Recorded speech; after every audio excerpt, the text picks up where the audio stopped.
अगर आपको dark spots और पिगमेंटेशन का मसला है तो विटामिन सी हेल्प करेगा। अगर आपका चेहरा बहुत ज़्यादा ऑयली है, आपके पोर्स बहुत ज़्यादा एनलार्ज हैं और आपकी अनइवन टोन है तो आपको नाइसिनामाइड की ज़रूरत है। अगर आपको स्किन को सॉफ्ट लुक देनी है और उसको बहुत ज़्यादा हाइड्रेटेड दिखाना है तो आपको हाइलुरोनिक एसिड चाहिए। अगर आपको एक्नी, रेडनेस और पिगमेंटेशन का मसला है तो आपको एजालिक एसिड की। अगर आपकी स्किन बहुत ज़्यादा पिगमेंटेड है, उस पर छाइयाँ हैं और उस पर बहुत ज़्यादा पोर्स का मसला है तो अल्फा आर्ब्यूटेन विल हेल्प यू।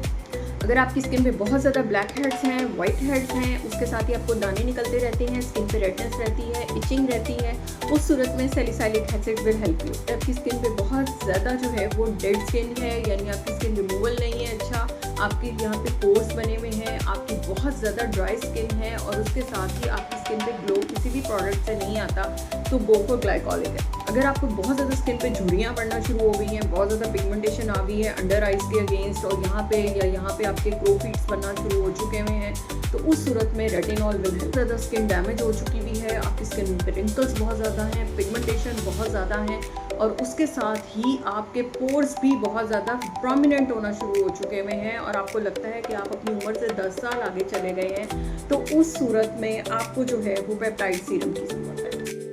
अगर आपका बहुत ही स्टबन किस्म का मलाजमा है जिसको हम छाइयाँ बोलते हैं और बहुत डार्क पिगमेंटेशन है और वो बिल्कुल किसी चीज़ को रिस्पॉन्ड नहीं कर रही है या पुरानी स्कार मार्क्स हैं या इस तरह की कोई चीज़ है तो आपको ट्रांज़ामिनामिक एसिड की ज़रूरत है।